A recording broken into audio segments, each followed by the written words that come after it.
Hello, friends.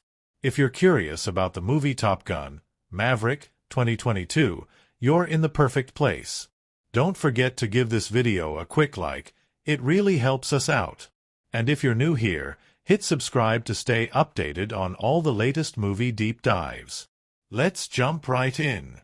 Sometimes, a story doesn't just pick up where it left off. It rises like a jet breaking through clouds, roaring back into a sky that never quite forgot the sound of its passing.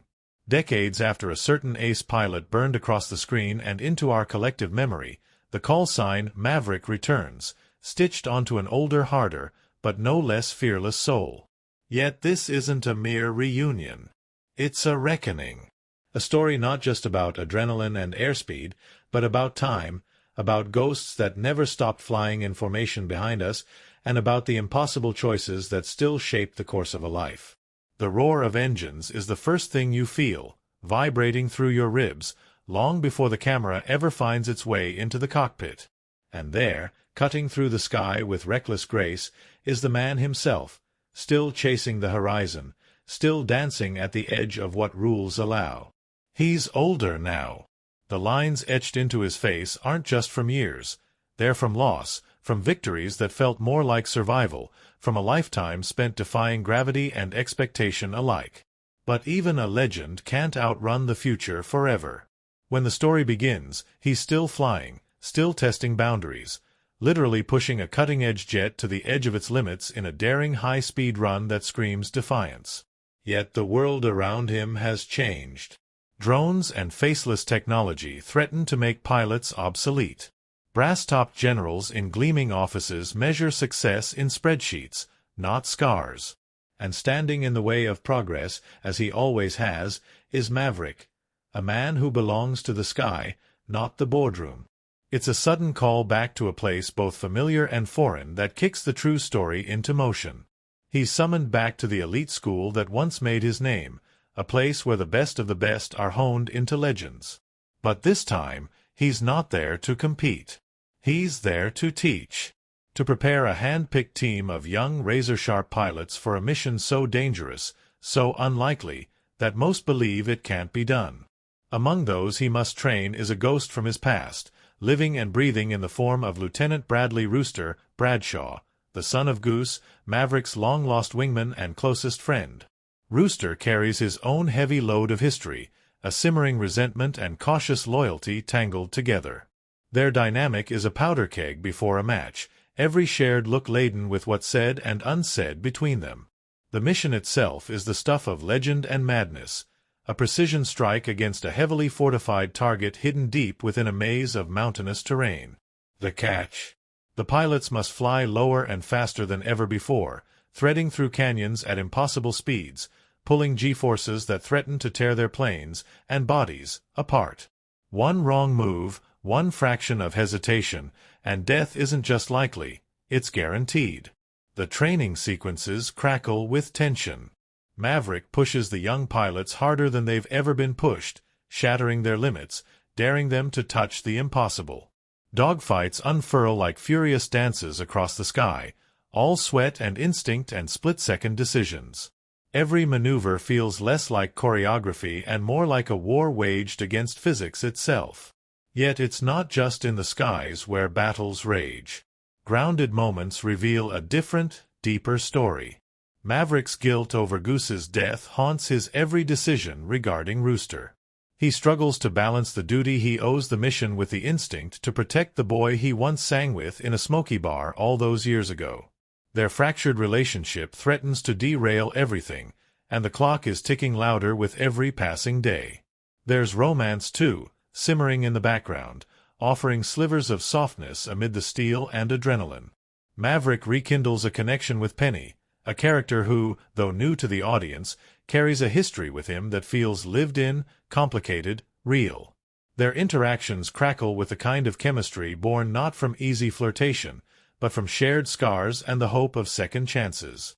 As the day of the mission draws closer, the stakes tighten around the characters like a vice. Not everyone will make it back.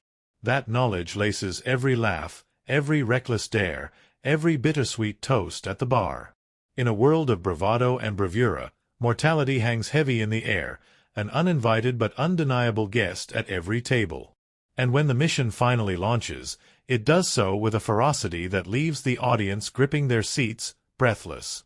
The flight sequences aren't just spectacular, they're a revelation. Shot with real planes, real pilots, real G-forces warping faces and bodies, every second feels terrifyingly authentic. Cameras mounted inside cockpits capture the wild exhilaration and bone-deep terror of flying at the edge of human capability. There's no digital safety net here, just raw, roaring flight and the constant drumbeat of mortality pressing in. Twists come hard and fast. Pilots falter. Plans fall apart. Maverick, as always, takes the impossible onto his own shoulders, refusing to let his team pay the price of his decisions. Sacrifice, courage, and redemption collide in a breathtaking sequence where the legend of Maverick is forged anew, not through recklessness, but through selflessness. And just when you think the story has burned through all its surprises, it hits you again, soaring higher, faster, more desperately than before. Allies must be rescued. Enemies lurk behind every cloud. Friendship, loyalty, and sheer stubborn willpower become the only engines left when fuel and options run dry. The final scenes are a masterclass in tension and emotional payoff. Ghosts are laid to rest. Forgiveness is earned, not given. And for the first time, Maverick isn't alone in the sky. He's flying with a partner who isn't a shadow of the past, but a future bravely, fiercely chosen. The movie soars because it never loses sight of what's at its core. It's about speed and skill and the exhilaration of pushing past the impossible, yes. But even more, it's about people. About the ones we've lost and the ones we still have. About the risks we take for love, for duty, for honor. About finding, even after all the battles, a way back home. Through its relentless action, through the pounding drums of its soundtrack and the tear-stung smiles of its characters, the story reminds us why certain tales never really end. They wait, high above the clouds, ready to be rediscovered when the world needs them most. And this time, when Maverick cuts across the sky in a blaze of defiance and hope, it's not just nostalgia that lifts him. It's the undeniable, breathtaking truth that some legends are not bound by time. They're born again, every time someone dares to chase the horizon and refuse to be grounded. The horizon is waiting. The engines are screaming. The sky, once again, belongs to those brave enough to claim it. The sky trembles before it surrenders. In the opening breaths, a sleek silhouette cuts through the breaking dawn, faster than thought, faster than fear, a silver needle splitting the heavens themselves. There is a man inside that machine, a relic by some standards, a survivor by all. His name is known far and wide, whispered both with awe and exasperation, someone who refuses to slow down, refuses to fade away. The first pulse of the story doesn't come from a conversation or a plan. It comes from the roar of engines and the reckless, joyous defiance of gravity itself. He's still a captain, despite the passing years, a rank many would have left behind long ago. But for him, promotion would be a kind of death. Staying in the air, pushing the limits, this is what keeps his heart beating. On a remote airbase, he prepares for a test flight that is already flirting with myth. A hypersonic jet, an impossible speed, a dream too dangerous for anyone else to dare. Higher. Faster. One final reach beyond what human hands were meant to touch. The brass tries to ground him, of course. Men in suits and medals who measure risk in spreadsheets and satellite feeds. But he's never been one for caution when the sky calls. And so, without ceremony, without permission, he lights the afterburners and streaks into legend. 10 times the speed of sound, Mach 10, a number that rattles the bones. For a moment, he's untouchable, a silver ghost riding the edge of the world. Until he pushes just a little too far. The aircraft shudders, the frame buckling under forces no machine, or man, should endure. The cockpit becomes a coffin tumbling through the upper atmosphere, and the pilot vanishes in a white-hot blur. For a heartbeat, it seems he might have finally gone too far. But death, like authority, seems unable to catch him. He stumbles into a rural diner hours later, soot-streaked, battered, alive. A man out of time, looking for a glass of water. The consequences arrive swiftly. He's grounded, stripped of his test pilot dream. But instead of a quiet retirement, he's thrown an unexpected lifeline, and a challenge as steep as any canyon wall. He's ordered back to a place he once ruled and once ran from, the Navy's elite Top Gun program. But he's not there to fly. He's there to teach. A mission looms, urgent, secretive, and nearly suicidal. An enemy has built an underground uranium enrichment plant in a mountainous region heavily defended by missiles and fifth-generation fighter jets. To destroy it will require a level of flying precision and courage that borders on the impossible.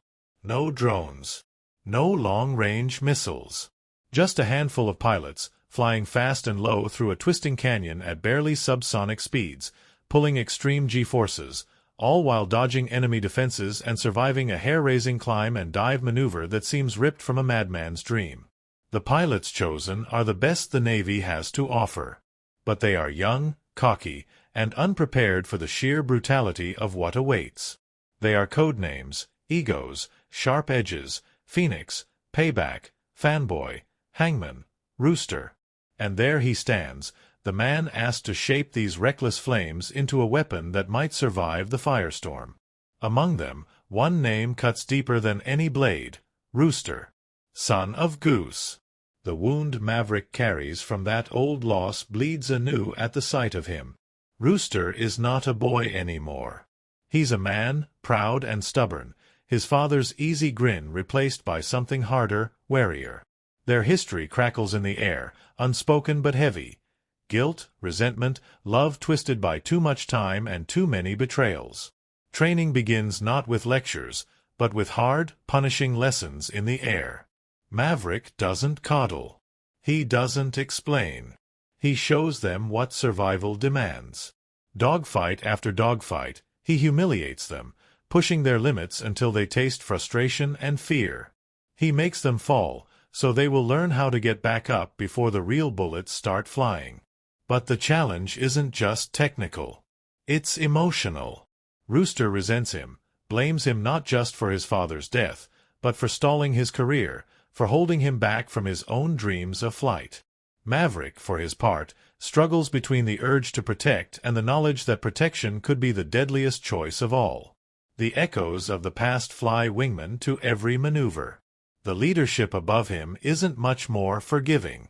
The commanding officer, Cyclone, pressures Maverick relentlessly, doubting his methods, doubting even the mission's feasibility. To Cyclone, Maverick is a relic, a man who should have been retired, not entrusted with the futures of the Navy's finest.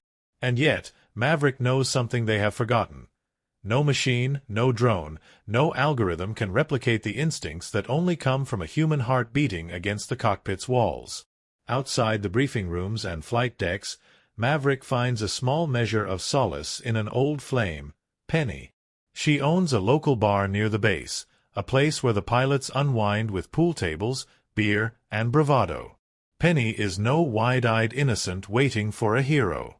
She's strong, self-reliant, a woman who has built her own life without waiting for anyone to save her. Their reunion is messy, tentative, filled with the kind of wary smiles and long silences that say everything words cannot.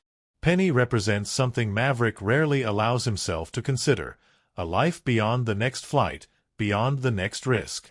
A place to land that isn't just a crash. But even here, ghosts are hard to escape, and every stolen moment feels borrowed against a future that may never come. Back in the air, tensions among the pilots sharpen. Hangman emerges as the apex predator, cocky, ruthless, brilliant, but dangerously self-centered. He sees weakness and exploits it, pushing Rooster, Phoenix, and the others to their limits. Rooster, carrying the twin burdens of his lineage and his simmering anger toward Maverick, struggles to keep pace, to find his place in a squadron that demands trust built in days, not years. Maverick watches, fights the urge to interfere too soon. He knows the lesson must be learned the hard way. the way he once learned it in skies far behind them. Then comes the first real test. A trial run of the mission's flight plan. Low altitude, tight turns, impossible speeds. It is not just about flying well, it is about surviving. And survival means trusting your instincts and your team more than you trust the very ground you hurtle toward. The run does not go smoothly. Maverick's worst fears play out in brutal slow motion. Rooster hesitates, pulls up too late, nearly crashes. The realization hits Maverick like a hammer. The kid he's tried so hard to protect may not make it through the very mission he's training him for. Worse, Maverick can feel the resentment radiating off Rooster like heat waves, an old betrayal festering into something that could destroy them both. Time is running out. The enemy is preparing their defenses. The mission window shrinks by the hour. The stakes are not theoretical anymore. Lives will be lost if they cannot complete the mission flawlessly. Maverick knows he must do more than teach maneuvers. He must teach them belief, the irrational, gut-deep faith that only comes from trusting the pilot next to you with your life. And for that, he must risk everything, including the fragile hope of redemption he barely dares to name. As he stares out across the tarmac at the gleaming jets, at the young faces hardened too soon by the brutal weight of responsibility, he knows that the real fight has already begun. Not in the skies, not in the air, but in the hearts of the ones who will soon climb into those cockpits and fly straight into the teeth of death itself. The final days before the mission settle over the team like a gathering storm, heavy and electric with unspoken fears. Every laugh at the bar, every shouted taunt during training flights, every stolen glance between Maverick and Rooster carries the weight of what's coming. They all know that by this time tomorrow, some of them might not come back. They joke louder, fly harder, trying to drown out the truth that hangs between them like mist over the runway. Pressure mounts from above as Cyclone grows impatient, frustrated by Maverick's refusal to soften the brutal standards he's set. The clock is ticking, and the mission's complexity seems more impossible by the hour. Cyclone, pragmatic and sharp-edged, makes his move. He grounds Maverick, stripping him of his authority over the training. He decides the pilots will be sent on a safer, higher-altitude assault, one that reduces the physical risk to the pilots but exponentially increases the chance of mission failure. It feels like the final blow. But if Maverick has one talent greater than flying, it's knowing when rules must be broken. He seizes a jet and launches himself into the canyon route, executing the entire mission run solo in a breathtaking demonstration. He threads the deadly turns, hits the target, pulls off the impossible climb, all under the required time. Every pilot, every officer, everyone who thought it couldn't be done, watches as Maverick tears through the sky, a living, breathing refutation of their doubt. It's more than a stunt. It's a rallying cry. Cyclone, boxed into a corner by Maverick's undeniable proof, has no choice but to reinstate him. Maverick will not only continue to train the team, he will lead them into the mission itself. And he chooses his squad carefully. Phoenix and Bob for their precision and calm under pressure, Payback and Fanboy for their grit and teamwork, and Rooster, despite the rocky, painful history between them. Especially Rooster. Dawn on the day of the mission feels quieter than it should, as if the world itself is holding its breath. The pilots move with a solemnity that belies their age, every step weighted with what they know could be their last. Maverick and Rooster exchange a look, not forgiveness, not yet, but a truce carved out of necessity and something deeper they can't name. The team launches into the sky, a sleek, deadly flock flying into enemy territory. Their formation is tight, their movements razor-precise. Every second matters. Every foot of altitude, every tick of speed. They dive into the canyon, and the world collapses around them into a blur of jagged rock walls and screaming alarms. The enemy's radar looms just above them, a net waiting to snare any pilot who climbs even a hair too high. Their oxygen masks hide their faces, but not their fear. The radio crackles with clipped breaths and terse confirmations. Phoenix and Bob lead the first strike, dropping their payload into the mouth of the enemy installation with pinpoint accuracy. The second strike team, led by Maverick and Rooster, follows, tasked with delivering the final crippling blow. The canyon tightens. The clock runs thinner. Rooster hesitates, just for a heartbeat, too cautious, too aware of the ghosts riding his shoulders. And in that instant, enemy defenses lock onto them. Without thinking, Maverick throws his jet between Rooster and the incoming missiles, taking the full brunt of the assault. His jet is ripped from the sky in a burst of fire and wreckage. The others have no choice but to pull out, racing for the extraction point as enemy fighters scramble into the air. Rooster, back in formation, feels the loss hit like a hammer, but there's no time to mourn. Survival demands everything now. On the ground, Maverick survives, barely. He stumbles through the wreckage, battered and exposed behind enemy lines. His only thought, keep the others safe, even if he can't save himself.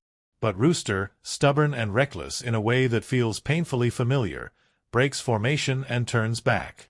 It's a decision that defies every order, every protocol. It's a decision born of loyalty, of grief, of love. Rooster swoops in under enemy fire, strafing the soldiers closing in on Maverick. But in the chaos, Rooster's own jet is shot down.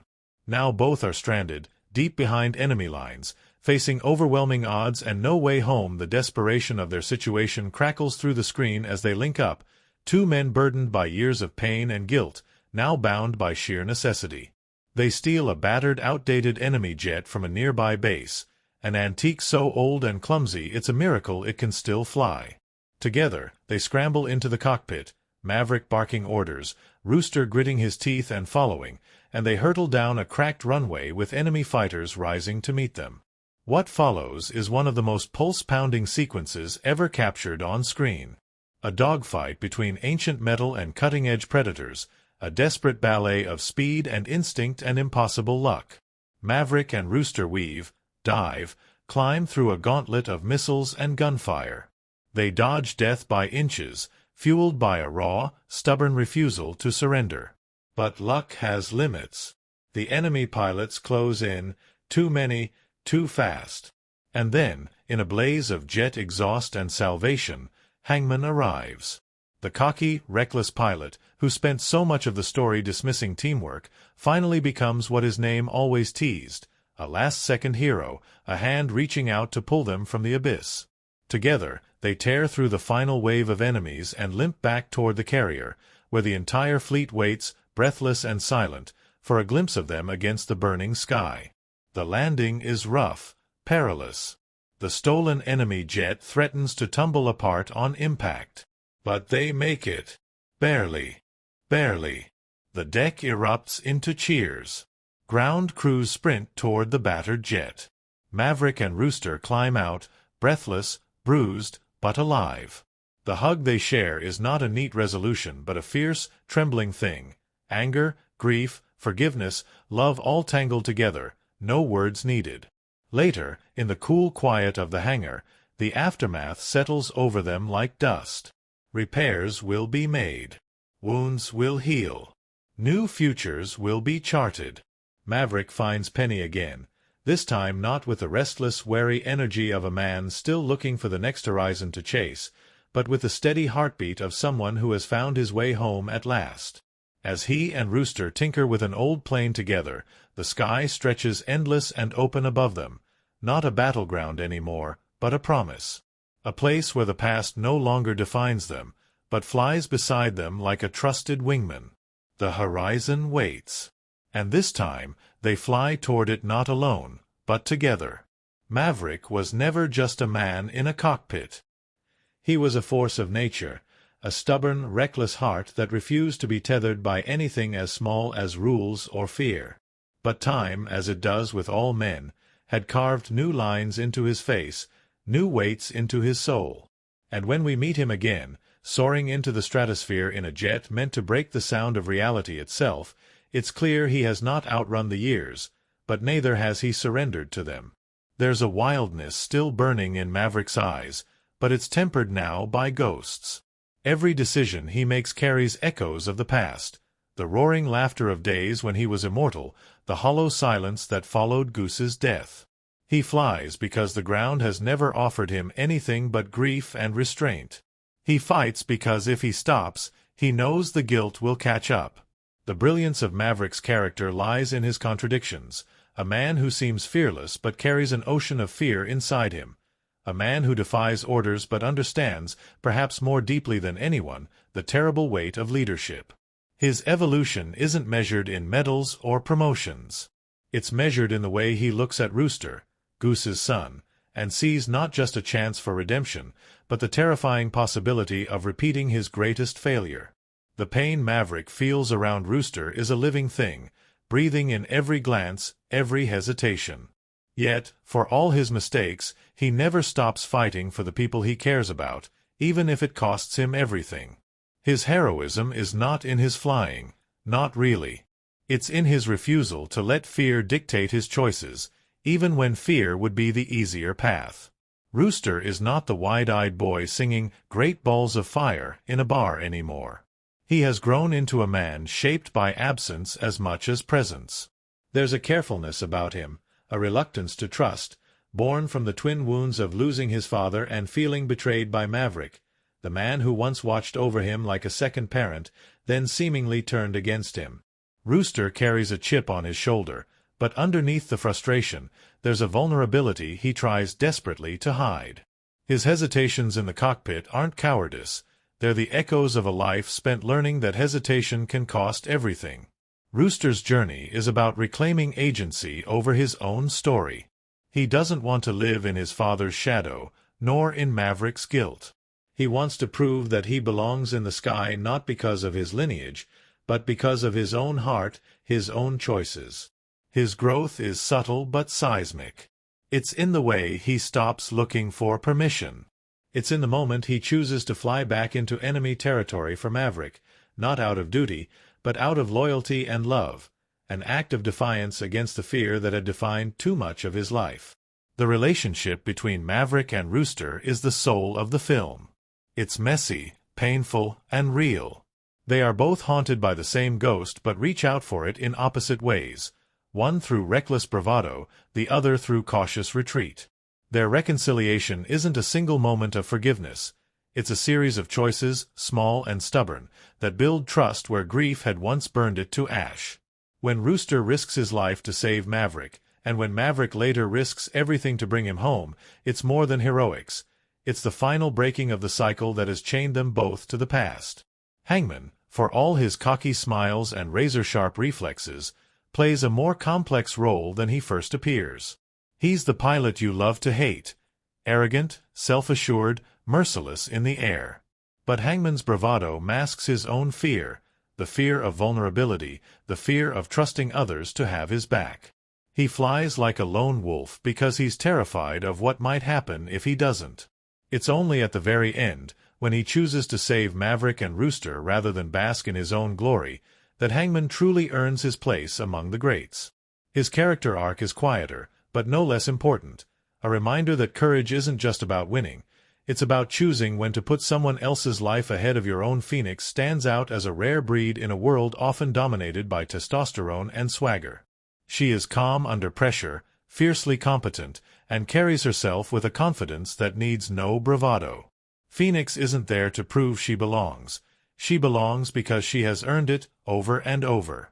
Her partnership with Bob, her weapons systems officer, is one of the film's unsung treasures, a quiet testament to the strength found in trust and teamwork. They aren't flashy. They're effective. In a story so steeped in legacy and ego, Phoenix and Bob represent the new kind of heroism, one rooted in quiet resilience rather than noisy declarations. Cyclone, the commanding officer overseeing the mission, is not a villain in the traditional sense.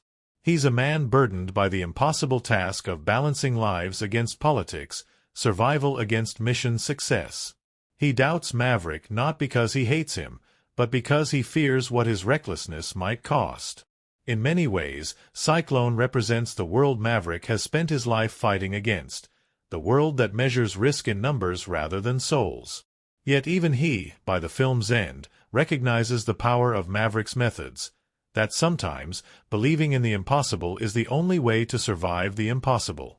Then there is Penny, who is so much more than a love interest. She is the grounding wire to Maverick's lightning storm. Penny knows him better than anyone, his brilliance, his flaws, his endless need to run. She doesn't try to change him or save him. She simply offers a place to land, a place where he can be seen not as a legend, but as a man. Their romance is not a burning inferno but a steady, warm flame, the kind of love built not on fantasy, but on understanding. Penny reminds Maverick that it's not weakness to need someone, that trust and vulnerability are not the same as surrender. The ensemble of pilots and officers, each with their own edges and scars, build a world where loyalty, bravery, and sacrifice aren't abstract ideals, they're the currency of survival. Every character, from the seasoned veterans to the youngest rookies, contributes to a story that feels lived in, layered, and heartbreakingly real. The genius of the film lies in how it never reduces its characters to simple archetypes. Maverick is not just the aging hero clinging to past glories. He is a man reckoning with the cost of survival. Rooster is not just the angry son looking for a father figure. He is a young man learning that bravery is not the absence of fear but the mastery of it. Hangman is not just the arrogant hotshot. He is a fighter struggling to believe that trust is not a weakness. Phoenix is not just a token nod to diversity. She is a pillar of strength and competence that demands no apology. Each of them carries their own version of the story's central theme, that courage is not about being fearless, but about choosing to act despite fear. That redemption is not given, it is earned, flight by dangerous flight, choice by painful choice. By the time the final jets touch down, by the time the last echoes of afterburners fade into the sky, the characters are not who they were at the beginning. They are harder, wiser, and yet somehow more whole. They have faced death and loss, betrayal and forgiveness, and come through the fire tempered rather than broken. And maybe, just maybe, they remind us that we can too. The sky, after all, belongs not just to the fearless. It belongs to the brave. Before a single jet engine screamed to life, before a single afterburner scorched across an endless stretch of open sky, the making of the story had already become something of a legend itself. Beneath the polished surface of dogfights and roaring triumphs, behind the precise editing and breathtaking aerial maneuvers, there lived a chaotic, wondrous reality, one that could only be born from a production that dared to chase the impossible and catch it. It began, as all legends do, with a problem that seemed unsolvable. How do you capture flight, the real, visceral terror and beauty of it, in a way that no screen had ever dared before? The answer was simple in its madness. You film it for real. There was no green screen magic conjuring these pilots into the sky. The actors, every one of them, were trained in actual aerial maneuvers. They were crammed into real F/A-18 Super Hornets, squeezed into cockpits barely big enough to fit cameras, hurtling through the sky at speeds that could liquefy ordinary mortals. The flight scenes that left audiences clutching their armrests weren't clever tricks of editing. They were real moments of sheer, unfiltered survival captured on film. Training for these sequences wasn't a simple boot camp. It was a transformation. Tom Cruise, already infamous for doing his own stunts, insisted that if this story was to have even a fraction of the authenticity it demanded, the actors couldn't fake a single second of it.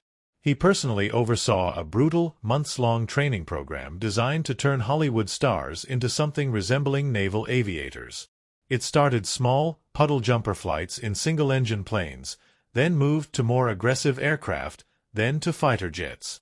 Day after day, they were slammed against the limits of human endurance, learning to manage the G-forces that clawed at their bodies, trying not to black out mid-shot.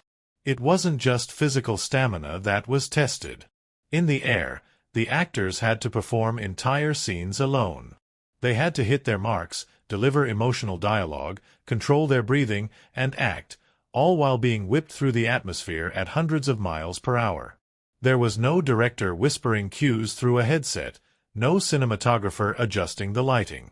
Each cockpit became its own tiny, chaotic film set, with cameras mounted at brutal angles and natural light changing second by second. Some actors, despite their best efforts, couldn't handle it. Several reportedly vomited in flight during early training runs, an inevitable outcome when your body is subjected to crushing G-forces over and over. Yet the cameras never stopped rolling. Some of those real moments of strain, of grim determination to push through the nausea and terror, made their way into the final cut, adding an unspoken authenticity that no visual effect could ever replicate. But the madness didn't stop with the flying. One of the strangest and most fascinating technical challenges came from the need to mount cameras inside the cockpits. Regular movie cameras were far too bulky, too sensitive, too prone to malfunction when subjected to the brutal physics of flight.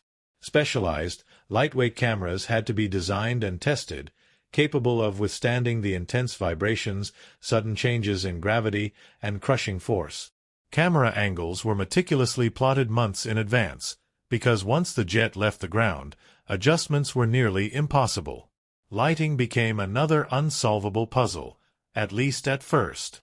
No elaborate lighting rigs could be dragged into the sky. Natural light had to be the only source. The cinematographers studied the sun's trajectory, mapping flight paths that would allow the perfect slant of light to catch a pilot's face at exactly the right moment.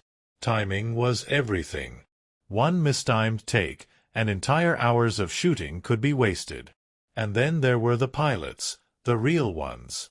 Every actor flying in a scene was paired with a Navy pilot, an invisible guardian angel just a few feet ahead in the cockpit, actually flying the jet while the actor acted.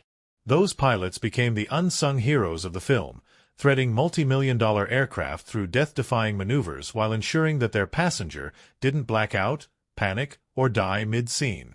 Incredibly, one of the most hair-raising flights was flown by Tom Cruise himself. Licensed as a pilot and long known for doing his own death-defying stunts, he reportedly piloted several sequences, including stunt flights that would have turned less experienced pilots into unrecognizable stains on the tarmac. The production had to secure special clearances and insurance.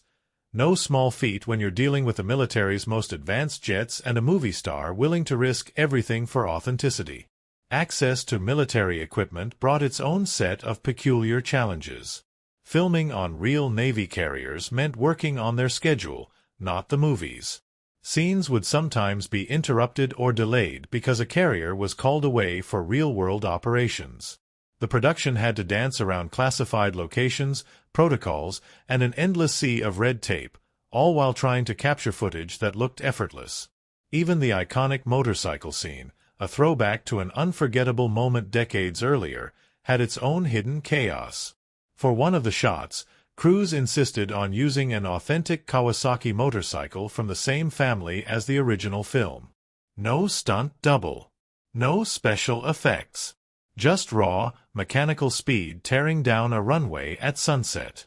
The timing had to be perfect, the light fading just so, the jet roaring past at just the right moment. It took hours to set up and seconds to film. Of course, not everything could be controlled. One bizarre hiccup involved an expensive jet that was grounded mid-production. The reason? A simple mechanical failure. Of course, not everything could be controlled. One bizarre hiccup involved an expensive jet that was grounded mid-production. The reason? A simple mechanical failure. But with military hardware, even a minor issue could mean days of shutdowns and rescheduling, as clearance had to come from the highest levels. Every hour lost cost tens of thousands of dollars, but there was no workaround. They had to wait and pray. The dedication to realism went far beyond the actors and crew. Even the Navy personnel featured in background roles were real servicemen and women, pulled from active duty. Their presence added a texture to the film that no amount of coaching could replicate. Their movements, their attitudes, the way they stood at attention or handled equipment, it all spoke of lived experience, of real lives spent serving something bigger than themselves. Meanwhile, the dialogue itself became a secret playground for inside jokes and tributes. Sharp-eared viewers caught references tucked into radio chatter, call signs that nodded to real-life legends, and playful jabs that only true aviators would catch. The bar scene, where new pilots challenge each other, was choreographed with the kind of rough, easy camaraderie that could only come from a dozen real stories of bravado, heartbreak, and rivalry condensed into a single night. And then, of course, there was the soundtrack. Crafted with a blend of nostalgia and new energy, it included callbacks to the original while carving out its own anthems. One little-known fact? Several pieces of music were timed to match the natural rhythms of jet engines. Heartbeats and afterburners syncing into one great, pounding momentum that carried through every soaring, terrifying scene. Perhaps one of the most poetic twists of fate came during early test screenings. Audiences, many of them too young to have seen the original in theaters, sat riveted in stunned silence. There were cheers, gasps, even tears, but more than anything, there was awe. The decision to capture the danger and beauty of real flight, to risk everything for authenticity, had paid off in ways no one could have predicted. In the end, the making of the film mirrored the story it told, a battle against the limits of human endurance, a refusal to accept good enough, and a belief that some dreams are worth chasing even if they terrify you. It wasn't easy. It wasn't safe. It wasn't even always rational. But it was real. And maybe that's why, long after the final engines cooled and the final scenes were locked, the story didn't just soar into theaters. It burned a trail across the sky. There are moments in cinema where time seems to fold in on itself, where nostalgia and innovation crash together and create something that feels simultaneously like coming home and stepping into unknown skies. This story is one of those moments, a rare alchemy of old ghosts and new dreams woven into the roar of jet engines and the silence of unspoken regrets. But to understand why it matters so deeply, not just to fans, but to storytelling itself, you have to dive beneath the surface, beneath the shimmering canopy of aerial acrobatics, into the blood and bone of what the film really achieves. The first significant moment, the spark that sets the entire story aflame, is deceptively simple. A pilot alone in the sky, pushing a prototype aircraft past the limits of what even daring men should attempt. On paper, it's just another feat of daring. But critically, it's something far more profound. It's a declaration. A man who refuses to be rendered obsolete, a relic who refuses to bow to the cold inevitability of technological progress. His act of rebellion, going Mach 10 and beyond, isn't about ego. It's about proving that human spirit, determination, and will cannot be replaced by drones or algorithms. It sets the thematic cornerstone for everything that follows. The world may change, the machinery may evolve, but some things, courage, instinct, connection, remain irreplaceable. This initial act of defiance immediately forges a critical dialogue between the past and the present, between the analog world of human error and intuition and the sterile future of automation. It's a tension that echoes through every frame, giving the story a pulse that is both thrilling and bittersweet. Critics latched onto this moment not just for its spectacle, but because it posed a deeper, almost existential question. In a world hurtling toward technological coldness, is there still room for imperfect, breakable humanity? Then comes the mission, the reason he is summoned back, not to soar, but to teach. On the surface, it's a classic call to arms. But beneath it, there's a painful irony. He is brought in not because they believe in him, but because they need what he represents, while still mistrusting what he has become. The establishment doesn't want Maverick. They want his legend, distilled and domesticated. Critics noted the bittersweet edge to this narrative turn, how the very systems that once glorified him now seek to sideline him, turning a once-celebrated rebel into a necessary but temporary inconvenience. The training of the young pilots becomes more than an action sequence montage. It's an emotional crucible, particularly in the way it reframes Maverick not just as a hero, but as a mentor burdened by the crushing knowledge of what failure means. Every harsh critique he levels at his students, every brutal flight exercise, isn't cruelty, it's desperation. He knows what it means to bury friends. He carries that weight into every second of instruction. Critics praised the way the film refuses to let Maverick remain simply cool. It shows him aging, grieving, fighting against becoming a cautionary tale. And then there's Rooster. If Maverick is the soul of the film, Rooster is its heart, bruised and battered and aching to heal without knowing how. The tension between them is more than narrative, it's emotional truth made flesh. Rooster represents the collateral damage of Maverick's choices. Every resentment, every hesitation, every angry silence between them forms the emotional bedrock of the story. Critics widely pointed to their fractured relationship as the engine that drives the story forward, grounding even the most unbelievable action sequences in raw, aching humanity. Their reconciliation, when it comes, is earned inch by painful inch. It isn't wrapped up neatly in a single soaring speech or a convenient apology. It's fought for, through sacrifice and terror and, finally, an unspoken understanding born in the fire of survival. When Rooster turns back to save Maverick, defying orders, risking everything, it's not because he has magically forgiven him. It's because, at his core, he is his father's son, loyal, brave, reckless when it counts. The central mission itself, the surgical strike deep in enemy territory, is constructed with almost unbearable tension, but its real genius lies in how it mirrors the emotional stakes. This isn't just about surviving missiles and dogfights.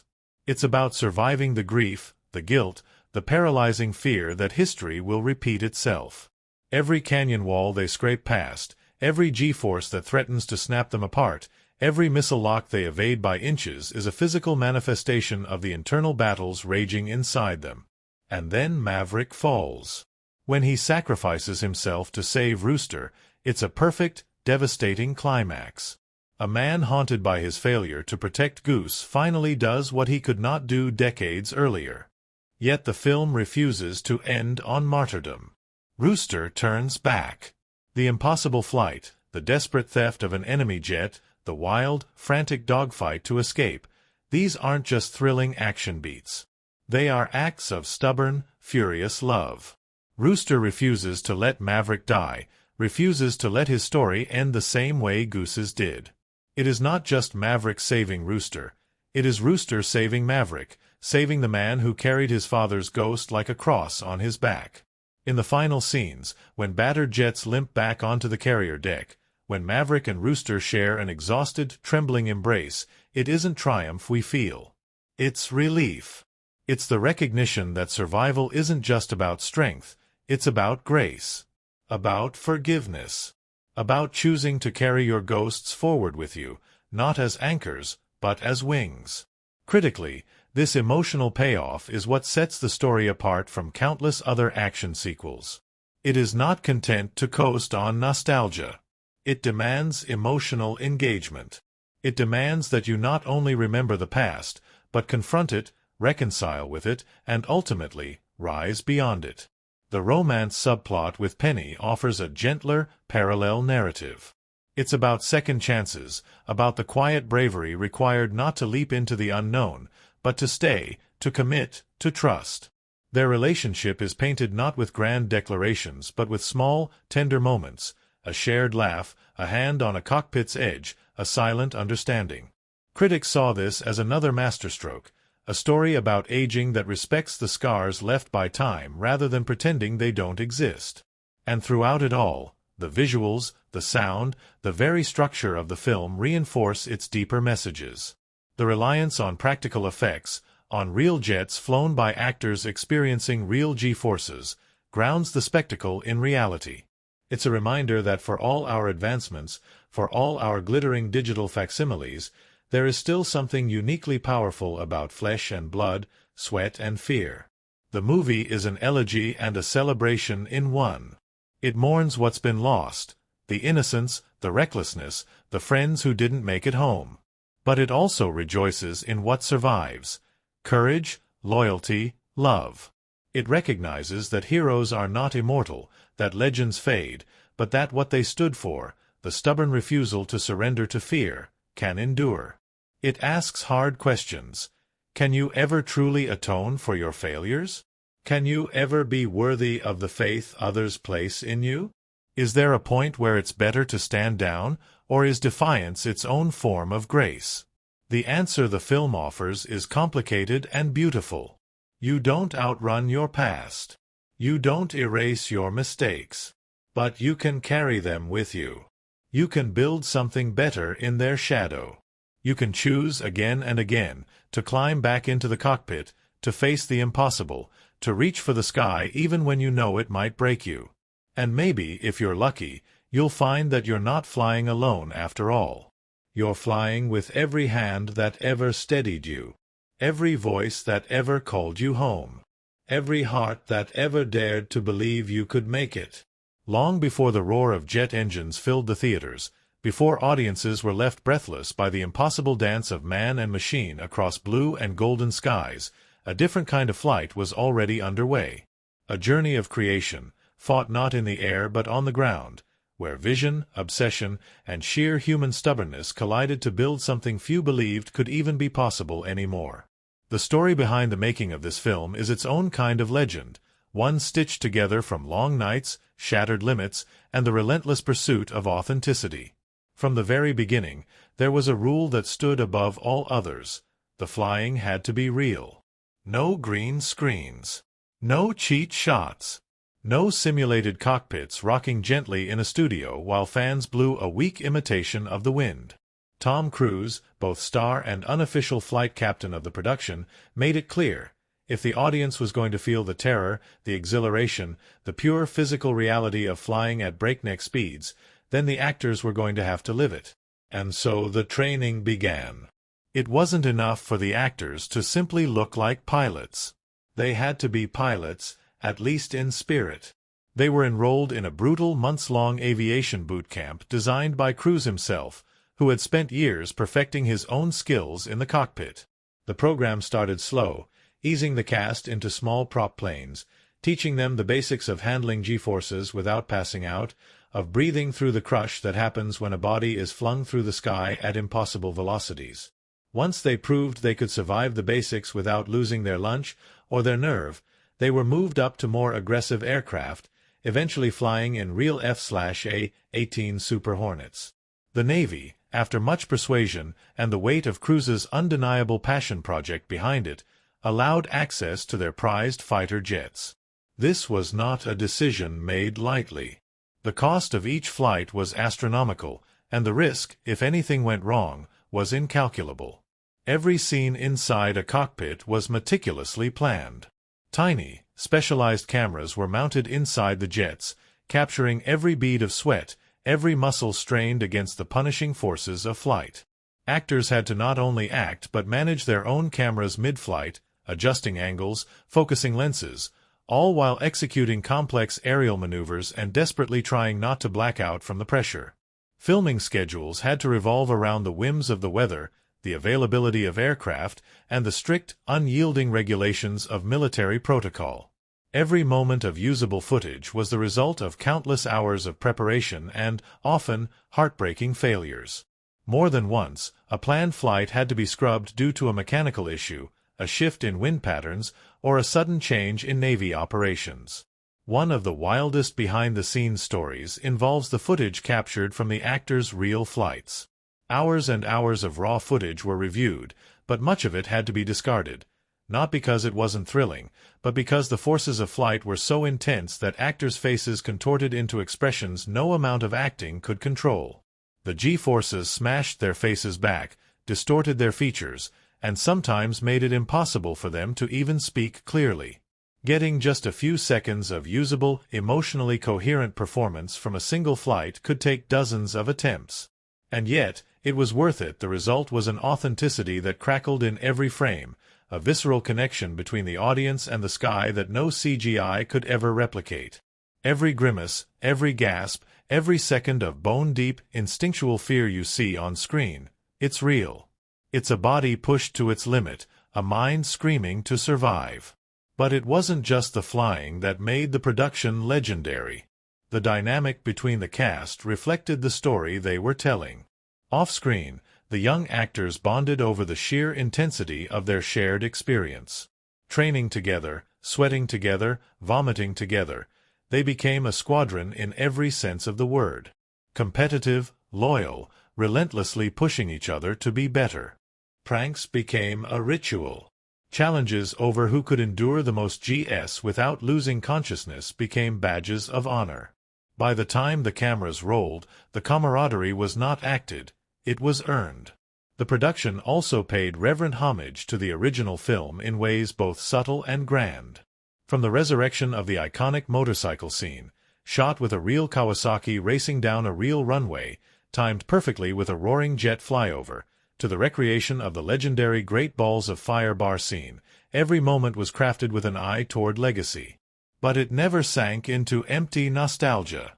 Every callback was infused with new meaning, threaded through the lens of time, loss, and the desperate hope that some things, even in a changing world, can endure. Another lesser-known fact is how hard Cruise and the team fought for the film's sound design to be as immersive as the visuals. The roar of engines, the screaming rush of wind against a cockpit, the bone-shaking thud of afterburners kicking in, these weren't stock sounds pulled from an archive. They were recorded during real flights, using specially modified audio equipment capable of surviving the punishing environment inside a fighter jet. Engineers spent endless hours mixing these sounds, ensuring that when you heard a plane streak passed on screen, your body would feel it as much as your ears. Then there were the aircraft carriers. Shooting on a real Navy carrier meant adapting to a world where fiction bowed to reality. The production crew lived by Navy schedules, moving out of the way during real flight operations, seizing windows of opportunity when they could. Actors and crew members alike had to undergo safety training for life on deck, learning to dodge jet blasts and respect the deadly dance of machinery and human precision that keeps a carrier afloat. One of the most awe-inspiring anecdotes came from the carrier shoot itself.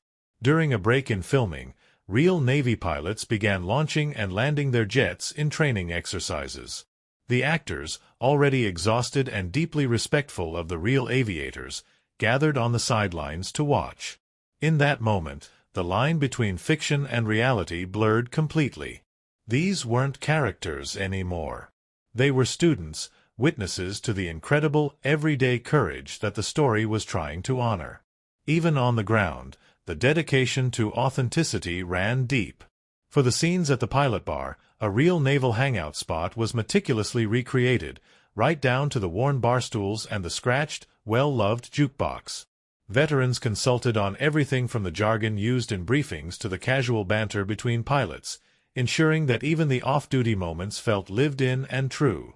And of course, at the center of it all was Cruise himself, a man so committed to bringing the audience into the cockpit that he pushed through 600 hours of flight time to perfect his own skills, coordinating with Navy instructors, engineers, cinematographers, and editors to make sure every shot captured the raw, untamed poetry of flight. There was one final quiet triumph that few knew about until after the film's release. Early in production, there had been fears that the story would struggle to connect with a modern audience, that the kind of old-school, earnest heroism at its core would seem out of place in a world cynical and jaded. But the filmmakers believed otherwise. They believed there was still a hunger for stories about courage, loyalty, sacrifice, and that belief paid off in the rapturous reaction from audiences around the world. It wasn't just the action that drew people in, though that certainly helped. It was the heart, the soul-deep understanding that some stories are not about fantasy. They're about reminding us of what it means to risk everything for something you believe in, what it means to fall, to rise, to fly. Long after the final dogfight had played out, long after the last note of the swelling soundtrack faded into silence, the making of this story remained a testament to a truth even older than flight itself. The sky belongs to the dreamers. And those who dare, even against impossible odds, will always find a way to rise. Before a single word is spoken, before a single jet splits the sky open with a roar, the world of the story wraps itself around the audience like the slow, gathering pull of gravity. It's a world built not just from locations, but from atmosphere, a place where every stretch of tarmac, every glint of sunlight off metal, every endless horizon feels charged with the weight of history and the possibility of rebirth. The settings and cinematic elements work together not as backdrops, but as living, breathing extensions of the characters' souls, whispering the truths they're too stubborn or too afraid to say aloud. It starts in the desert, a remote Navy test facility, a place so isolated it might as well be the last outpost on the edge of the world. Flat, endless plains stretch out in every direction, broken only by the stark, angular lines of hangars and control towers. The skies here feel impossibly wide, a yawning, indifferent canvas against which a man like Maverick tests his limits. The cinematography leans into this vastness, with sweeping aerial shots that dwarf the tiny speck of a jet racing across the earth. Every frame feels infused with the thrill and terror of insignificance, one man defying the scale of the natural world, carving a brief, brilliant scar across the heavens. The desert light is merciless and golden, sharpening the edges of the aircraft, bathing everything in the harsh, beautiful glow of a place untouched by softness. It's here that Maverick makes his first defiant stand, pushing past Mach 10, not against an enemy, but against the slow erosion of time and relevance. The setting underscores his isolation, his stubbornness. Out here, there are no crowds, no admirers. Just speed, silence, and the endless pull of gravity trying to drag him back down. When Maverick is called back to Top Gun, the world shifts. Suddenly, we're at the Navy's fighter weapons school, nestled along a rugged stretch of coastal cliffs and azure waters. The base feels like a fortress built at the edge of the known world, a place suspended between land and sky. Cinematographer Claudio Miranda captures the base with a kind of reverence, emphasizing the sharp contrast between the unforgiving concrete runways and the fluid, restless ocean just beyond. It's a landscape of hard lines and open spaces, mirroring the tension between control and freedom that pulses through every scene. The runways stretch like arteries toward the horizon, inviting flight but also warning of the consequences. In quiet moments, the camera lingers on the shimmer of heat rising off asphalt, the muted thunder of jets tearing past in the distance, the lonely silhouette of Maverick staring out at a sky he can't quite touch the same way anymore. Within this setting, the Top Gun training grounds themselves become a crucible. The airspace over the base is a domain of competition and transformation. The cinematography here is tight, kinetic. Dogfights are filmed with an intensity that feels almost claustrophobic, despite the endless sky above. Cameras mounted inside cockpits capture every jolt, every sharp pull of gravity, every bead of sweat. External shots dive and roll with the jets, mirroring the chaos and urgency of flight. The viewer isn't just watching, they're strapped into the ride, pulled along for every heart-stopping maneuver. The starkness of the base contrasts sharply with the softness of Penny's world.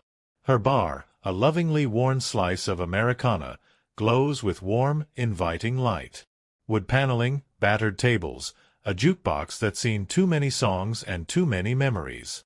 It's a refuge, a tether to something simpler and more human. When Maverick steps through its doors, he's stepping into a world that remembers him not as a legend, but as a man, with all his flaws and all his heartache. The cinematography shifts accordingly. Colors here are richer, shadows deeper, framing Penny and Maverick in golden hues and the tender half-light of possibility. The camera slows down, lingers on smiles half-formed, on hands brushing against beer glasses, on the flicker of old songs playing through scratched speakers. It's a reminder that not every battle is fought in the air. Some are fought in the quiet spaces where connection is risked and second chances are offered. One of the most breathtaking settings unfolds in the preparation for the mission itself.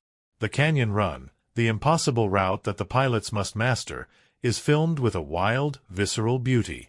Jagged cliffs rise like teeth on either side, their shadows swallowing the plains as they dive into narrow, twisting ravines.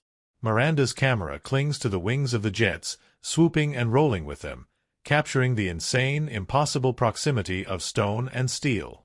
The sunlight slashes through the canyon at unpredictable angles, sometimes illuminating the jets in glorious brilliance, sometimes plunging them into sudden, terrifying darkness. Every shot of the canyon run feels like a race against inevitability, against time and fear and death. The geography of the setting becomes an active participant in the story, a silent adversary as dangerous as any missile lock. The pilots aren't just flying, they're threading a needle at the speed of sound, each rock face and sudden drop a test of nerve and trust. The final battle sequence pushes the cinematic elements into overdrive. Launched from the deck of a massive aircraft carrier, a setting both awe-inspiring and claustrophobic, the mission unfolds across a landscape of snow-capped peaks and frozen valleys. The color palette shifts dramatically, from the warm golds and blues of the training base to the icy whites and steely grays of enemy territory. It's a world stripped of comfort, a place where survival feels tenuous and the enemy is as much the environment as it is the opposing pilots. Aerial shots here are grand and unforgiving, emphasizing the isolation of the jets against the vast, indifferent sky. The camera captures the curvature of the Earth itself, reminding the audience just how small, how vulnerable, these pilots are in the grand scheme of things. Every missile fired, every desperate evasion, every narrow escape is framed against a backdrop of overwhelming beauty and unimaginable danger. Sound design merges seamlessly with the cinematography to heighten the atmosphere. The deep, guttural roar of engines, the high-pitched whine of stressed metal, the sudden, stomach-dropping silence when a jet stalls, these auditory cues aren't just background noise. They are integral to the emotional rhythm of the film, ratcheting up tension, releasing it in bursts, then tightening it again like a noose. Even the music, stitched carefully through the visuals, becomes part of the setting. Hans Zimmer's score pulses with low, menacing beats during flight sequences, then soars into anthemic triumph at moments of victory. But it also knows when to fall away, leaving only the sound of breathing, of heartbeats hammering against rib cages, of the terrible, beautiful silence of a world hanging in the balance. Throughout the story, visual motifs are woven like invisible threads connecting past and present. The repeated image of Maverick staring at the open sky, of hands gripping control sticks white-knuckled, of the sea stretching endlessly beyond the base. These aren't just pretty pictures. They are the language of the film's emotional undercurrent, the pull of legacy, the hunger for freedom, the fear of falling short. Mirrors and reflections appear again and again. Maverick seeing Goose's memory in Rooster's stubborn face, Maverick seeing his own younger self in the cocky swagger of Hangman. Water reflects jets in fleeting, broken images. Bar windows reflect faces lined with regret and hope. The world itself becomes a mirror, challenging every character to confront not just their enemies, but their own doubts. When the final shots come, jets arcing into the sky, Maverick and Rooster side by side, the sun blazing down, it doesn't feel like an ending. It feels like a beginning. A setting sun, yes, but also a rising one. A reminder that the sky, for all its dangers, remains a place of limitless promise. The settings and cinematic elements don't just frame the story. They are the story, echoing its themes of redemption, courage, and the eternal human desire to climb higher, to reach farther, to defy the gravity that threatens to hold us down. Every runway stretching into forever. Every canyon daring to swallow dreams. Every endless sky waiting to be conquered. The world built for this story is more than a place. It's a feeling. A heartbeat. A call to rise, to risk, to fly. And somewhere, just beyond the curve of the Earth, the horizon still waits. Before the cameras ever rolled, before the thunder of engines shattered the air and jets tore scars across the sky, there was a gathering, a collision of dreamers, daredevils, and the quietly determined souls who knew they were about to chase something nearly impossible. The making of the film wasn't just a production. It was a gauntlet, an odyssey, a stubborn refusal to believe that the old ways, doing it for real, risking everything for authenticity, were gone. The first days on set felt less like a typical Hollywood production and more like the start of an elite boot camp. There were no green screens awaiting actors, no safety nets of CGI to hide behind. Instead, the cast was handed flight suits and an ultimatum: learn to survive up there in the stratosphere, or risk being left behind. Tom Cruise, a veteran of his own impossible stunts, wasn't asking the cast to endure the experience. He demanded they live it. Training began in earnest. The actors were eased in gently, starting in lightweight Cessna planes, getting a feel for how the body betrays you when gravity turns cruel. They learned quickly that the air up there was not a friend. It squeezed your lungs, pulled your blood, turned simple thoughts into scrambled nonsense.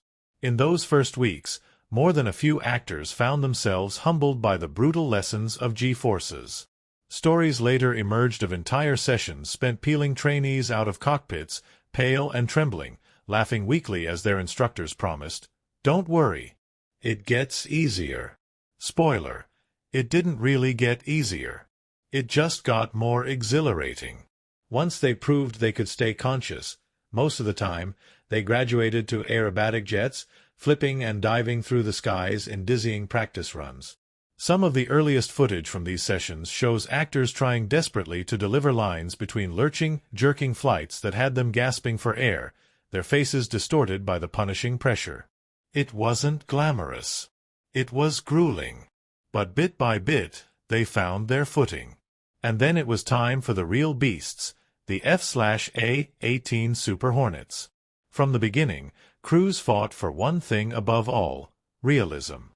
Specialized IMAX cameras were rigged inside cockpits, and the actors were trained to direct themselves mid-flight, adjusting their own cameras, checking their angles, framing their own performances while pulling 7, 8, sometimes 9 GS.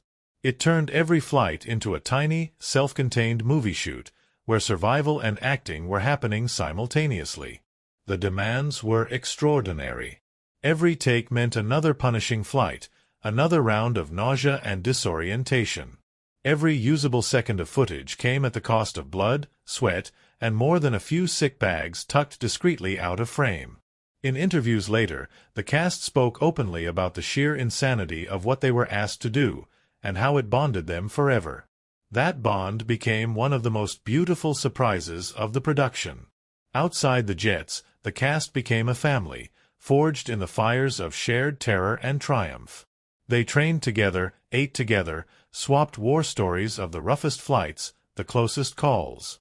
There were contests to see who could handle the most GS without tapping out, jokes made about who puked the most, endless ribbing over who needed the most takes to land a usable scene. One famous behind-the-scenes story involves the call sign tradition. During downtime, the actors decided to create unofficial call signs for each other based on their in-flight personalities. Some were flattering. Most were not. It became a running joke, a source of endless banter, to the point where even Cruise himself wasn't immune, though, naturally, his call sign was chosen with a bit more reverence. The director, Joseph Kosinski, faced his own set of nearly insurmountable challenges. Coordinating airspace for filming was a logistical nightmare. Every shot involving jets had to be cleared with the military, the FAA, and local air traffic controllers. Weather delays could throw entire shooting schedules into chaos. Sometimes they would set up an elaborate sequence for days, only to have it cancelled by a sudden shift in wind or a maintenance issue with the planes. Adding to the madness was the fact that there could be no do-overs.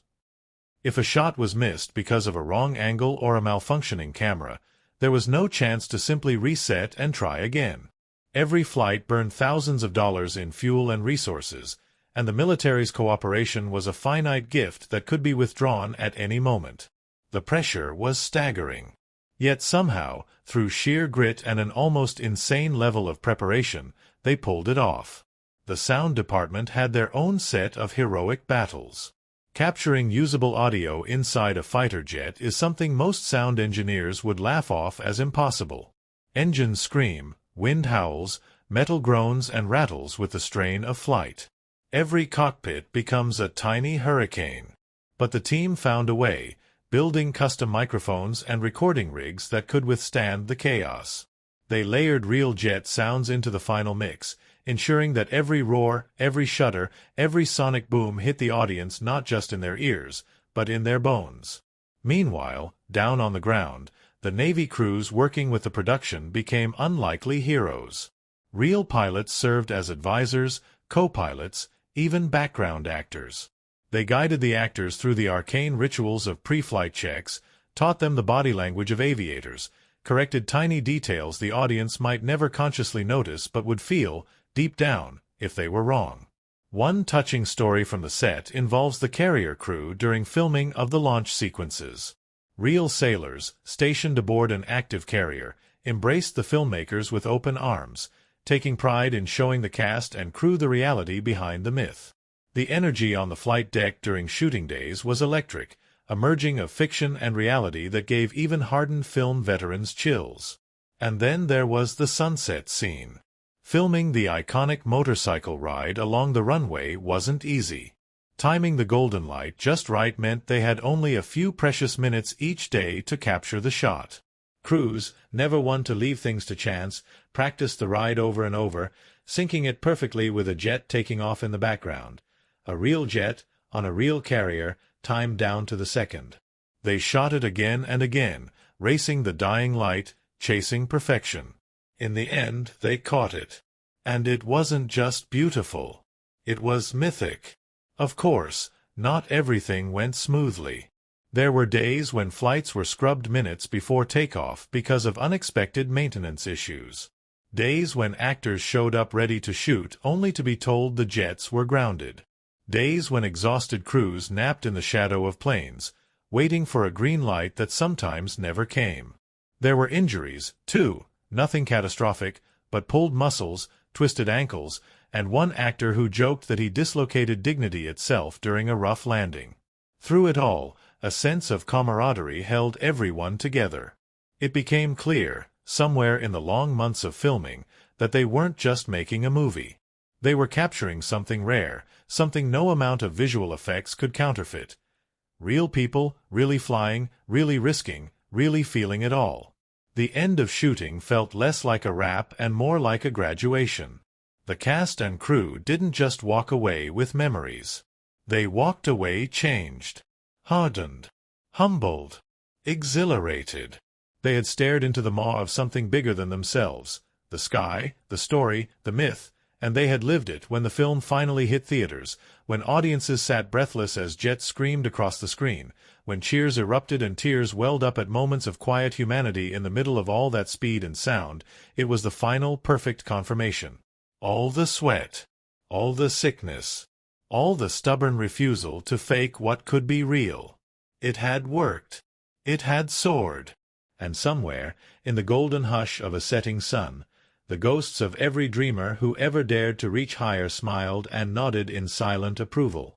Before a single jet roars across the screen, before a single helmet is strapped on or a single mission briefing blares from the loudspeakers, the true heart of the story is already in motion. It's not just about speed. It's not just about flight. It's about something deeper, quieter, something that vibrates in the silence between sonic booms. It's about legacy. About fear, about redemption, about finding your place in a world that refuses to wait for you. From the first golden frame to the final soaring shot, the story is stitched together with themes so raw and universal that they hum under every moment, waiting to be felt as much as seen. At its core, the film is a meditation on the passage of time and the relentless march of change. Maverick, once the golden boy of Top Gun, the reckless ace who carved his legend into the skies, now finds himself a man out of time. In a world racing toward automation, where unmanned drones promise precision without risk, Maverick stands as a stubborn testament to human instinct and imperfection. He is both revered and resented, a relic of a different era, struggling to prove that flesh and blood still matter in a world increasingly run by machines. This theme is not just whispered, it is shouted across the film's structure, its settings, its character arcs. Maverick's defiance isn't just about refusing to be grounded. It's about refusing to believe that the human spirit can be measured in spreadsheets or replaced by algorithms. Every time he straps into a jet, every time he pushes past limits that others accept, he is fighting a battle not just for himself, but for the idea that courage, instinct, and heart still have a place in the future. Tied intimately to this is the theme of redemption. Maverick carries a weight that time has not lightened. The death of Goose, his best friend and wingman, still haunts him, shaping his every decision. It's a wound that never fully heals, a debt he can never fully repay. This guilt colors his relationship with Rooster, Goose's son. Maverick's instincts are to protect him, to shield him from the same fate that stole his father. But protection, in this case, becomes its own form of betrayal, stifling Rooster's growth, denying him the right to forge his own path. The film explores the painful realization that redemption is not earned through self-punishment, but through trust, through letting go, through allowing others to take the same risks, to make their own mistakes, to find their own wings. Maverick's journey is not about absolving himself of guilt. It's about learning that true honor lies in empowering others, even when every fiber of your being wants to shield them. Rooster's arc mirrors this theme from the other side. He carries his own burden, the weight of expectation, of a legacy he never asked for. He lives in the shadow of a father he barely knew and a mentor he doesn't fully trust. His hesitation in the cockpit is not cowardice. It's the physical manifestation of the doubt and fear seated deep inside him. His journey is one of claiming his own destiny, of stepping out of the long shadow cast by his father and Maverick and becoming something new, something wholly his own. Another profound theme running through the film is the idea of reconciliation with mortality. The story doesn't flinch from the realities of aging, of lost opportunities, of the body's betrayal. Maverick is still extraordinary, but he's no longer invincible. His body aches. His reflexes aren't what they once were. The world moves faster than he can sometimes follow. Yet the film doesn't treat this with pity, it treats it with reverence. It says, with every soaring frame, that there is something heroic about continuing to rise, to fight, to fly, even when you know your best days might be behind you. The symbolism woven into the film reinforces these themes at every turn. Flight itself becomes a metaphor for freedom and for risk. Every time a jet lifts off, it's an act of defiance against gravity, against limits, against fear. But flight is also dangerous. It demands skill, precision, trust, not just in your own abilities, but in your team, in your training, in the invisible hands guiding you from afar. The ocean, ever present in the background, is another powerful symbol. It represents the unknown, the uncontrollable. No matter how skilled the pilots are, the ocean is always there, vast and indifferent, a reminder of forces larger than any one man's pride or ambition. Maverick often finds himself near the water, staring out at its endless horizon, as if searching for answers he can't find in the skies. Mirrors and reflections are used with stunning subtlety. In the bar scenes, in the cockpit canopies, in the polished surfaces of aircraft, Maverick sees echoes of the past, of Goose, of himself, of the life he once lived. These reflections are not nostalgic, they are confrontational. They force him to see the man he has become and to grapple with the choices that have shaped him. The flight helmets themselves carry symbolic weight. Each pilot's helmet, emblazoned with their call sign, is a mask and a mantle. It represents both individuality and belonging, a reminder that in the cockpit, you are both utterly alone and irrevocably part of something greater.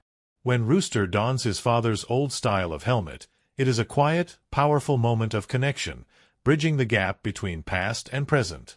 Even the training missions carry symbolic resonance. The canyon run, with its impossible turns and lethal obstacles, mirrors the internal journeys of the characters. The narrow walls, the crushing G-forces, the razor-thin margin for error, all of it reflects the emotional gauntlet Maverick and Rooster must navigate. Success isn't just about skill, it's about trust, courage, and the willingness to let go of the past.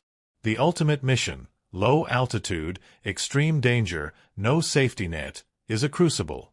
It strips away all pretense, all bravado. In that canyon, there are no legends, no reputations. There are only pilots and their choices, their fears, their hopes. It is the purest distillation of the film's themes. To succeed, they must trust themselves and each other completely. They must risk everything. They must believe not in the myth of Maverick or the legacy of Goose, but in the beating heart inside their own chests. Throughout the film, death is a constant shadow. Not just physical death, but the death of dreams, of youth, of relevance. And yet, the story insists that death is not the enemy. Fear is. Regret is. The real tragedy isn't falling, it's never taking flight at all. This philosophy is captured beautifully in the quieter moments.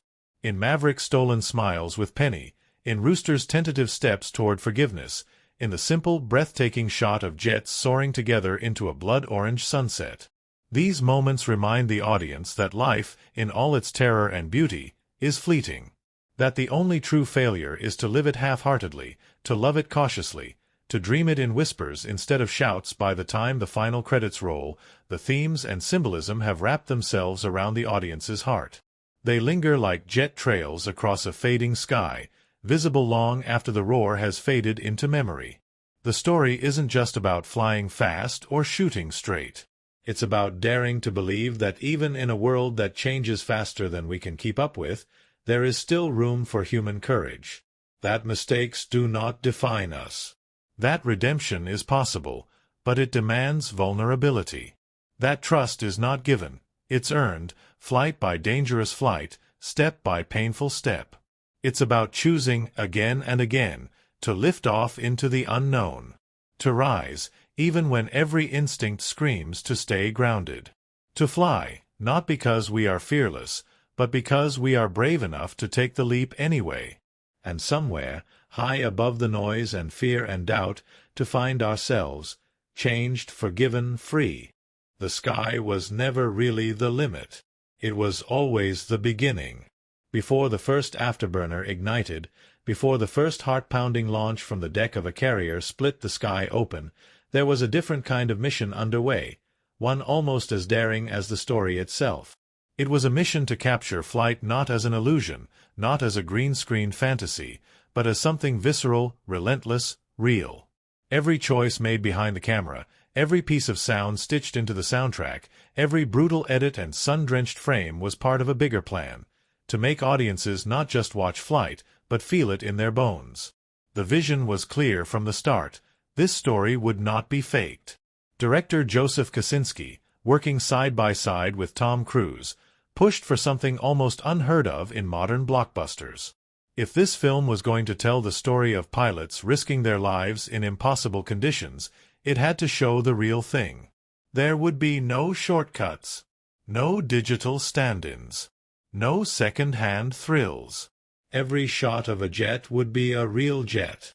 Every G-force crushing an actor's face would be a real force pressing them down against their seat. If the original film had ignited imaginations with the romance of flight, this one would ignite something deeper, a primal, almost overwhelming connection to the chaos and beauty of aviation. And so the filmmaking techniques were designed with one goal: immersion. It started with the cockpits. Tiny, rugged cameras were custom-built to fit inside the cramped spaces, designed to survive the brutal environment of high-speed flight. These cameras captured every grimace, every bead of sweat, every moment when the human body fought against the laws of physics. Angles were meticulously planned to put the viewer right inside the cockpit, to share the pilot's field of vision, to make the audience feel every shudder and roar. But that wasn't enough. The actors weren't just passengers. They were filmmakers in their own right. Trained to operate the cameras, manage their own lighting, and perform their scenes while being flung through the air at mind-numbing speeds, they became a one-man film crew in the sky. Every glance, every reaction captured was authentic because there was no other option. When the actors flinched or gasped or laughed, it wasn't acting. It was survival. And that authenticity bled through every frame. The cinematography expanded this feeling into every inch of the story. From the ground, aerial coordinators and cinematographers choreographed flight patterns like a deadly ballet. Drones, helicopters, and even ground-based long-lens cameras captured the jets slicing through canyons, soaring above ocean waves, climbing into impossibly blue skies. But the shots were never clean and sterile. They were wild, unpredictable, filled with sudden shifts of focus and the blinding glare of sunlight bouncing off steel wings. The camera didn't just admire the planes. It chased them, fought to keep up, sometimes losing the frame entirely for a second as a jet screamed past. This rawness shaped the film's atmosphere. There is an urgency, a precariousness to the way the movie moves. Even in quiet moments, the editing mirrors the tension of flight. Cuts are sharp, quick, pulling the viewer from cockpit to control room to ocean to cockpit again with a rhythm that mimics the heart pounding inside your own chest. Yet it's never frantic for the sake of spectacle. Every cut has weight, building tension not just from action, but from stakes. You are not just watching a chase, you are in the chase, strapped in with no exit, no safety line. Sound design, too, was weaponized for immersion. The roar of engines isn't just heard, it's felt. Layered meticulously from real recordings inside fighter jets, the sound fills the theater with an almost physical presence. You can feel the afterburners vibrating in your ribs, hear the faint metallic groan of airframes pushed to their limits. The film doesn't shy away from silence either. Strategic moments of near-total quiet, moments when a pilot steadies themselves, when a missile lock is acquired, when death brushes just a hair's breadth away, are just as deafening as the explosions. The soundtrack, masterfully woven by composers like Harold Faltermeyer, Hans Zimmer, and Lorne Balfe, stitches the emotional fabric tight. The music surges not simply with triumph but with longing, loss, determination. Pulsing electronic beats blend with sweeping orchestral strains, creating a soundscape that feels both timeless and urgently modern. Classic themes from the original story return like old friends, but they are remixed, matured, carrying the weight of decades lived and lessons learned. Color grading also played an invisible but powerful role. The world of the film is awash in sunlight, golden, brutal, almost mythic. Sunsets blaze with impossible richness, casting long, melancholy shadows that remind the viewer of how fragile even the fiercest pilots are against the enormity of the sky. The blues of the ocean, the grays of the runways, the burnished golds of desert landscapes, all feel heightened, dreamlike but grounded, a visual echo of the tension between reality and aspiration. Camera movement is another tool used with surgical precision. During dogfights, the camera moves as if it's another jet, swooping, diving, rolling, struggling to keep pace. During intimate conversations, it slows, breathes, lets the weight of words land without distraction. There's a respect for stillness in the storytelling, a willingness to let characters sit in their regrets and hopes without rushing past them to the next thrill. This balance between speed and stillness makes the high-octane moments hit even harder. It's not just adrenaline for its own sake, it's the culmination of fear, love, loss, hope, all compressed into the desperate ballet of flight. The challenges of this approach were monumental. Every flight sequence demanded perfect coordination between pilots, actors, cinematographers, and military advisors. Schedules had to align with the weather, the availability of jets, the operational needs of the Navy. A single missed cue could cost tens of thousands of dollars and delay production by days. Actors endured brutal conditions, nausea, dehydration, sheer physical exhaustion, while still delivering performances that demanded emotional nuance as well as technical precision. Yet the rewards were undeniable.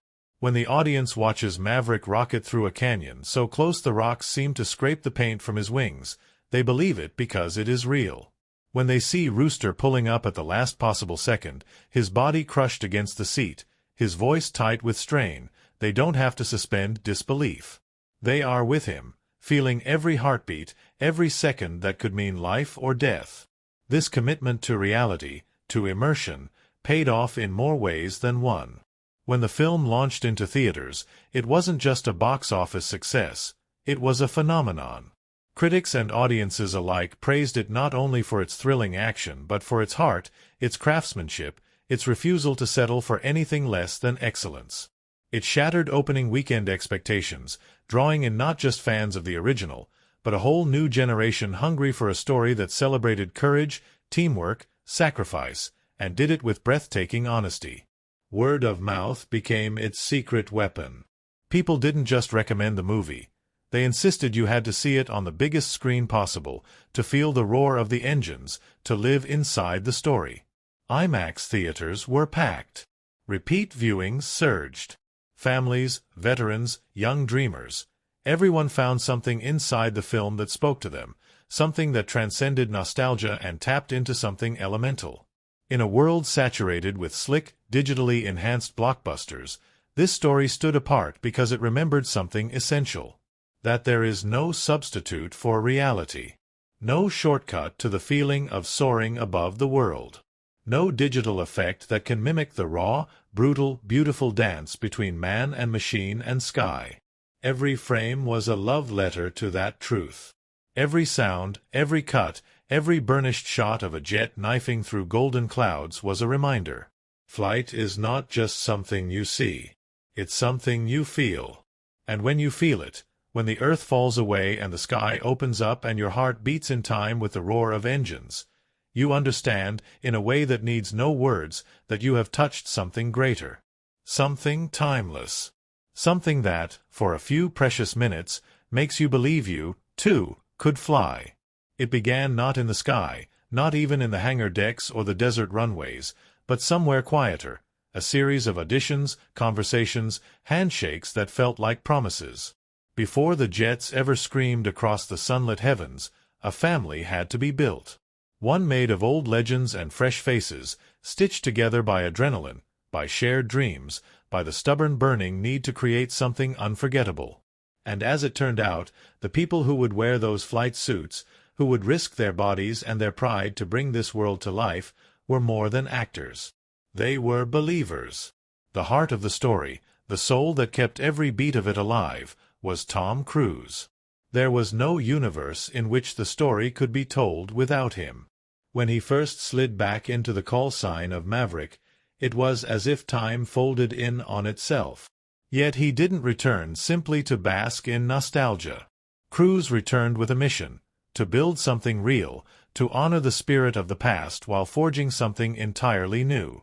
Interviews with him during the film's long, meticulous promotional tour reveal a man almost possessed, not by ego, but by a sense of duty.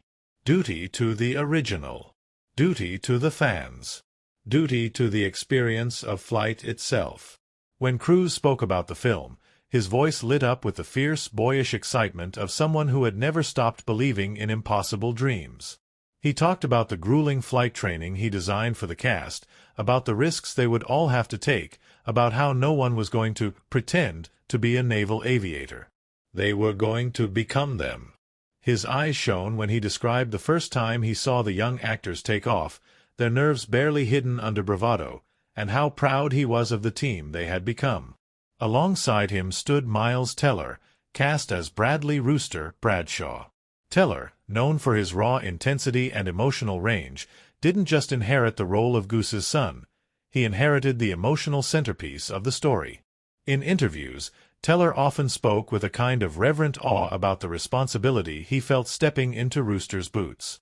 He spent months preparing physically, enduring brutal flight training, but it was the emotional preparation that weighed heavier. He watched footage from the original story over and over. He memorized Anthony Edwards' mannerisms, trying to capture echoes of Goose without becoming a caricature. The chemistry between Cruise and Teller, so palpable on screen, was no accident. Behind the scenes, they worked tirelessly to build it. Teller described long conversations with Cruise, not just about flying, but about legacy, loss, pride, themes that coursed through both their characters like blood.